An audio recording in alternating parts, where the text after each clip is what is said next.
So மதகஜ ராஜாவோட post Alexa play bad as now அப்படின்னு சொல்கிறாங்க. இதை பார்க்கும்போது உங்களுக்கு என்ன சார் தோணுது? அது ஆக்சுவலாக அந்த கை பக்கம் வந்து விஷாலும் பிடிச்சிட்டு இருக்கணும். ஏன்னா 13 வருஷமாக நாங்கள் 2 பேரும் இது வரும் வந்தால் வெற்றி அடையும். ஆனால் இவ்வளோ பெரிய வெற்றி நாங்கள் எதிர்பார்க்கல. நாங்கள் 2 பேருமே அதுக்காக 13 வருஷமாக விடாமல் அதுக்கான ஒரு புஷ் பண்ணிட்டு இருந்தோம்.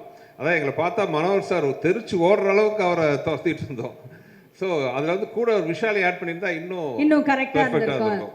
Comedian Santhanam is back on big screen டா அப்படின்னு அவர் ஃபீல் பண்ணி சொல்கிறாராம். இல்லை, எனக்கு ரொம்ப பிடிச்ச நண்பன் கமெடியன் மனிதன் சந்தானம் வந்து பல படங்களில் வந்து ஒரு தூணாக இருந்து வெற்றி அடைஞ்சிருக்கு. அதுவும் சுந்தர் சி சார் காம்பினேஷனாக சொல்லவே தேவையில்லை. காமெடியை வந்து பேப்பர்லேயே எழுத தேவையில்லை. சந்தானம் வந்து செகண்ட் ஹீரோ நான் சொல்லுவேன் மதகஜ ராஜாவில்.